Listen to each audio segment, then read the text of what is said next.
Hi everyone, it's Dr. Campbell and I am back for another ICD-10 CM Guidelines review, and we are still in Section 1.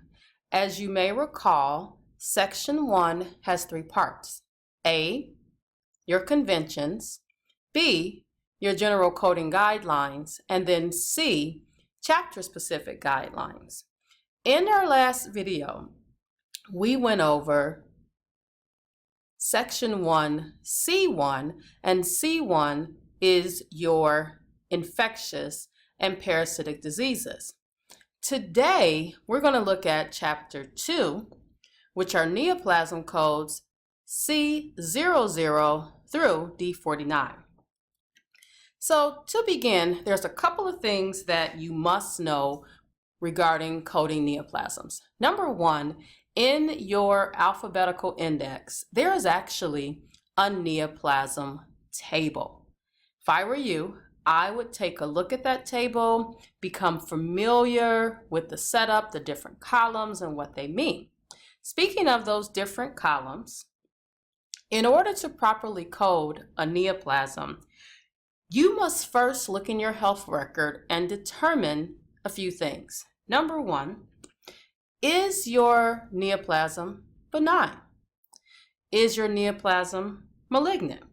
If your neoplasm is malignant, is this the primary site or is this the secondary site? Meaning, has there been some type of metastatic carcinoma? Meaning that the cancer spread from one place to another. Whether your carcinoma is primary or secondary is going to be important in terms of what column you're going to go to in the neoplasm table. Additionally, is the carcinoma considered in situ or confined to the point of origin? Is your carcinoma an uncertain type of tissue, also known as histologic behavior? So that's the first thing. Now, some primary malignant neoplasms have what are known as overlapping site boundaries. And that means that the cancer is in two or more continuous sites. The ICD-10 CM system actually has a way to classify those particular situations to a subcategory code where you're going to have a 0.8. Now, in some occasions, there may be a combination code that's available, and that's why knowing how to properly code your neoplasms is going to be important. In those situations when there are multiple neoplasms of the same site that are not continuous, such as tumors that are in the different quadrants of your breast, for example, a code for each site should be assigned because you're talking about different quadrants, for example.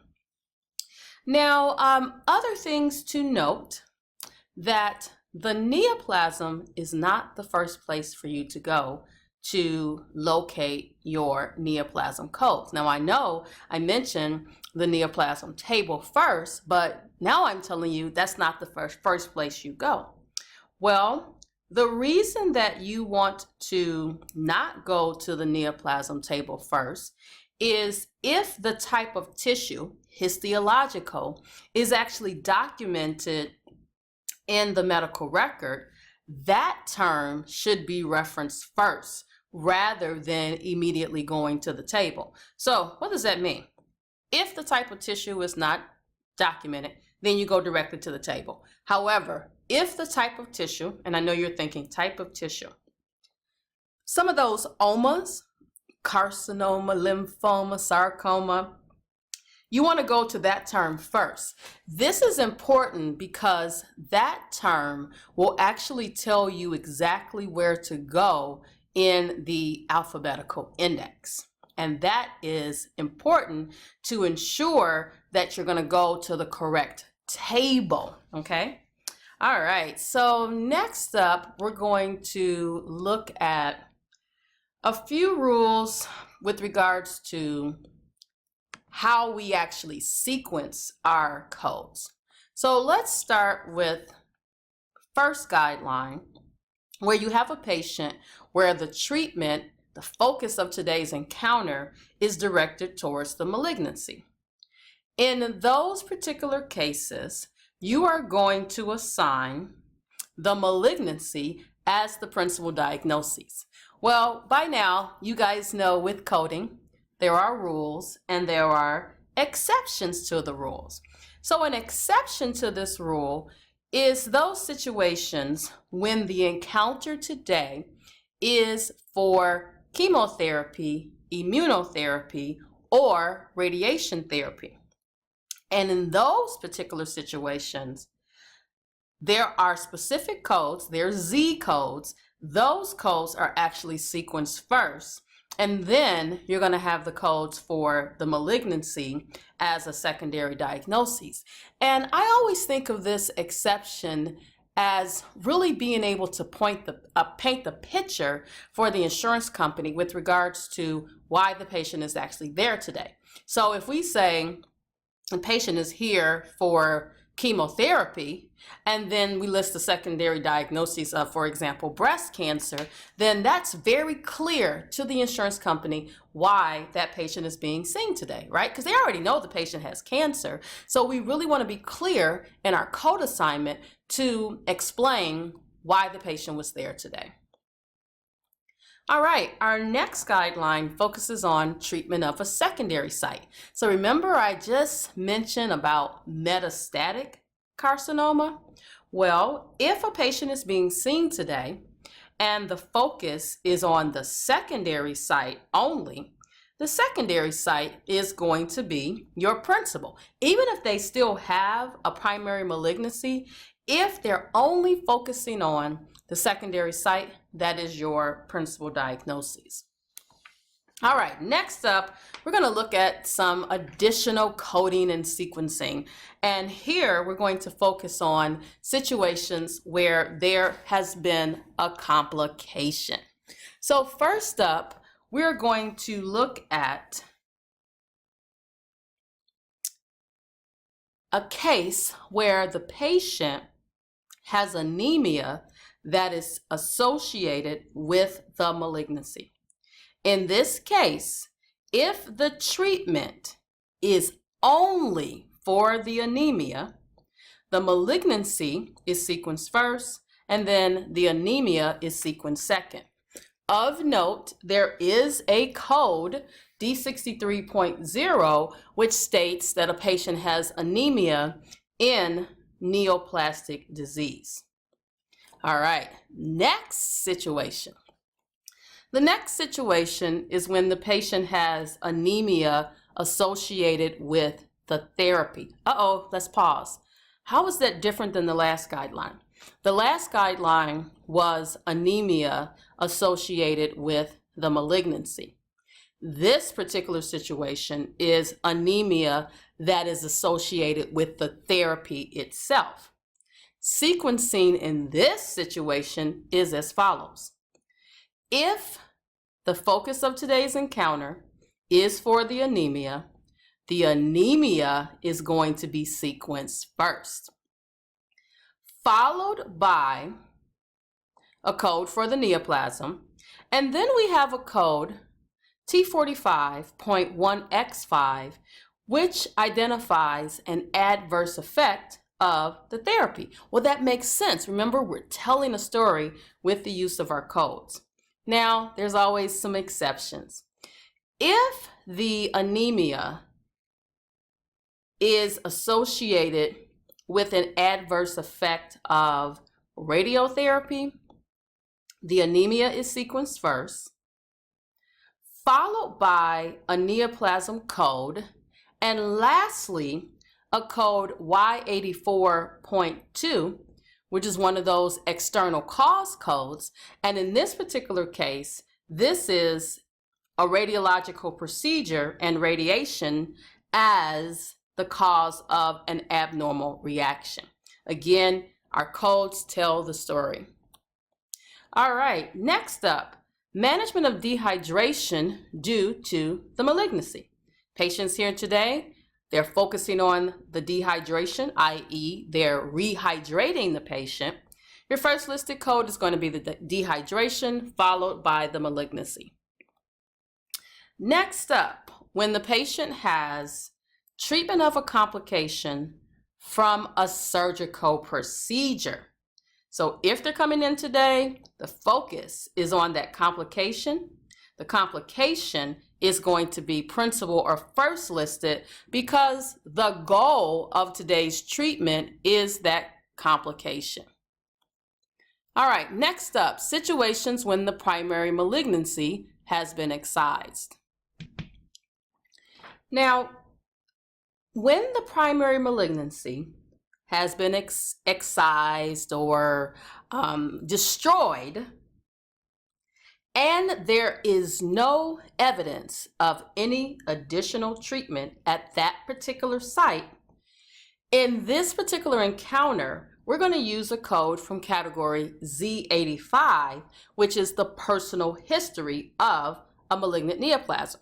This code is used to indicate the former site of the malignancy. Now, I know you're thinking, well, what if the patient has a secondary site? The secondary site can be the principal, if that's what the encounter is about today, and then the Z85 can be used as a secondary site.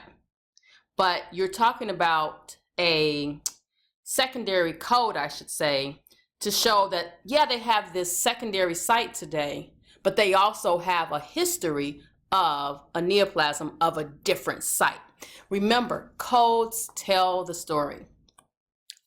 All right, next up, here we're going to focus on admissions and encounter involving chemo, immuno, and radiation therapy.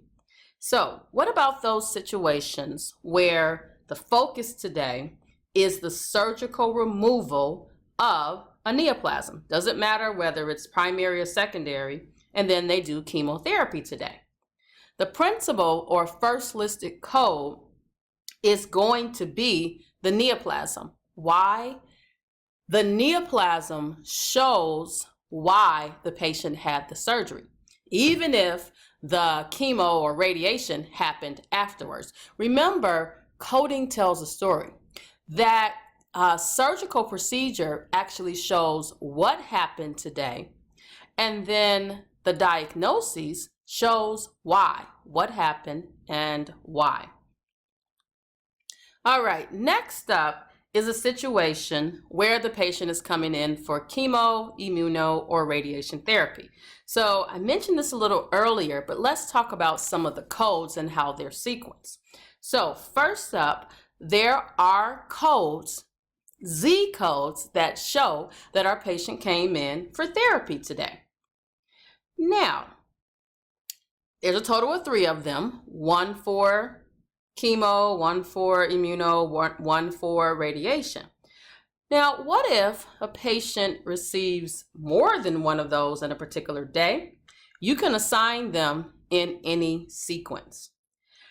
In addition to that Z code or codes, one of your secondary codes is also going to be the neoplasm that is necessitating this therapy that's taking place today. Remember what happened and why. Now, in the situation where the patient has an insertion or an implantation of a radioactive element, the malignancy is actually going to go first, but then you're still going to pick up a code Z51.0. That's the radiation therapy Z code, but it's going to go second.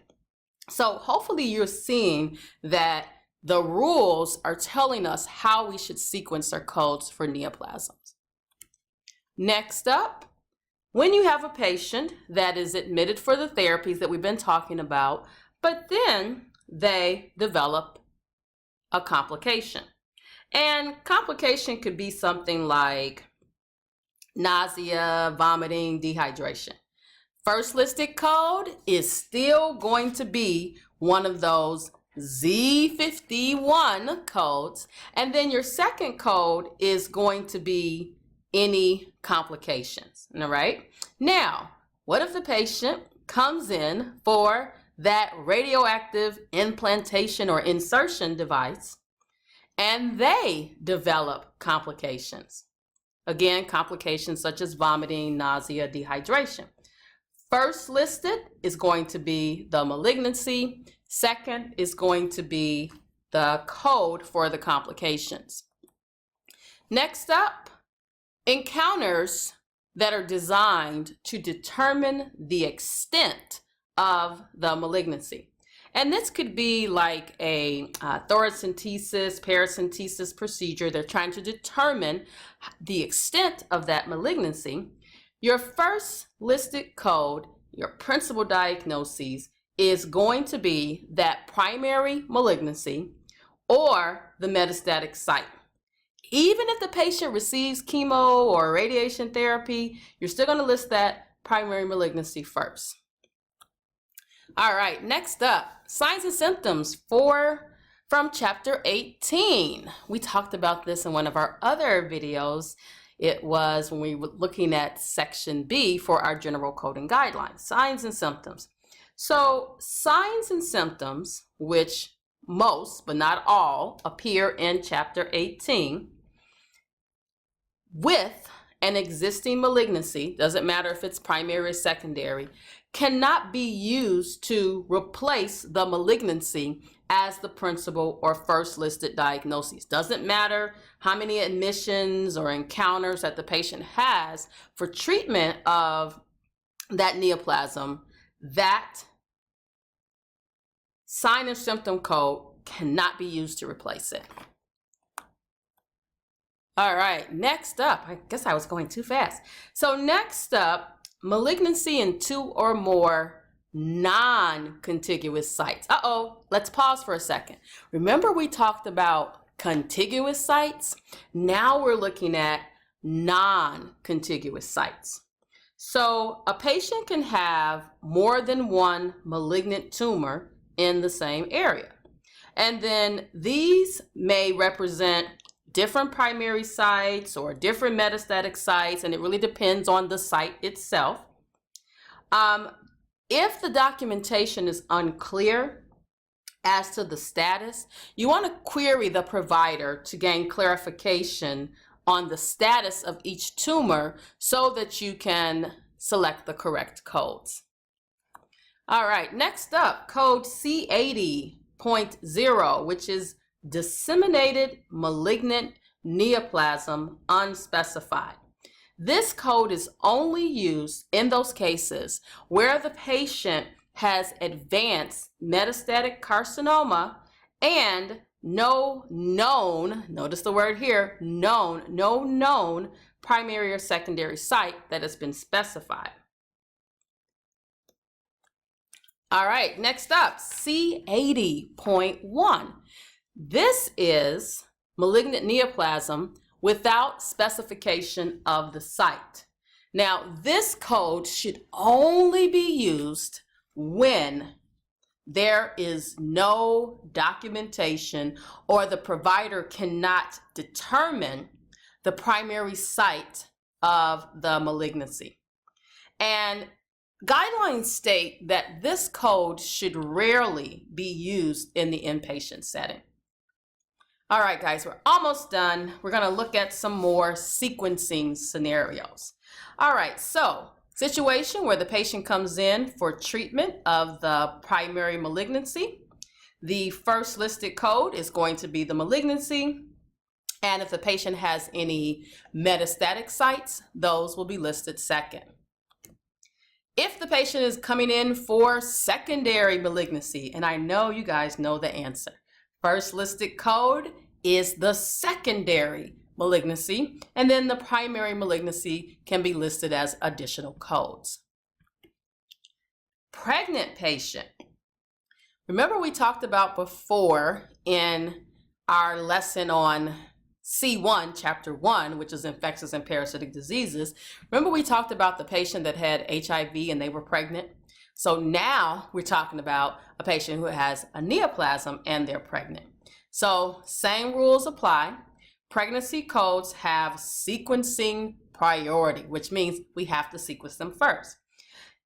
If a pregnant woman has a malignant neoplasm, we're going to use as the first listed code a code from subcategory 09A.1. This is basically saying the patient has a malignant neoplasm that's complicating the pregnancy. Of note, because the pregnancy codes, or this particular pregnancy code, doesn't show the specific neoplasm, you're still going to have to report the neoplasm code, and that would be from this chapter, which is chapter 2. All right, next up, complication associated with a neoplasm. Here, if the treatment is only for the complication, complication is sequenced first, and then the neoplasm is sequenced second. Remember, the codes paint the picture of why the patient is receiving health services on today. All right, next up, we're going to look at complication from a surgical procedure for treatment of that neoplasm. In those particular situations, neoplasm is first. Now, I want to make sure that you take note to refer back to the rule of current malignancy versus personal history. Remember, we spoke about Z85. Go back to that guideline because you also want to identify if you should be reporting that personal history or if it's a current condition. All right, next up, pathologic fracture due to neoplasm. Patient has a pathologic fracture due to a neoplasm. If the focus of today's care is on the fracture, we're going to assign first a code from category M84.5, which is a pathological fracture in neoplastic disease. Then you're going to have a secondary code for your neoplasm. Of note, if the focus of the treatment is the neoplasm associated with that fracture, this sequencing is going to reverse, meaning the neoplasm goes first and then the M84 code goes second. All right, current malignancy versus a personal history. So we already said earlier that if a primary malignancy has been excised, but the patient is still being treated, that is actually a current malignancy code. And the current malignancy code should be used as long as the patient is receiving treatment. When that site is gone and there is no evidence of further treatment directed at that site, instead of using the code for the malignancy, you are going to use the code for the personal history to indicate that former site. Notice the word former, meaning they don't have the malignancy at that site. So I guess it's important to note that you have to know if it is the cancer at that particular site. All right, and a couple more, guys, and we'll be done for today. Leukemia, multiple myeloma, malignant plasma cell neoplasm in remission versus a personal history. So, of note, in chapter 2, we do have codes for the multiple myeloma. It's in the C90 category. Those codes identify whether it's with or without remission. Our provider has to tell us if the patient is in remission. And in some instances, we may have to query the provider. There are also some Z codes for personal history of leukemia and personal history of other malignant neoplasms and related issues, and those are also in your Z85 category. All right, our last guideline for today is a situation where the patient has a malignant neoplasm that is associated with a transplanted organ. Yes, you heard me correctly. The patient has a transplanted organ and now they're coming back for a complication. Our first listed code is going to be a code from category T86. This is a code that shows complications of a transplanted organ and a tissue. Your secondary code is going to be C80.2. This code specifically says a malignant neoplasm that is associated with a transplanted organ. Again, C80.2, malignant neoplasm associated with a transplanted organ. Then your third code is going to be a code for the specific type of malignancy that the patient has. All right, guys, Dr. Campbell signing off. Thank you so much for listening.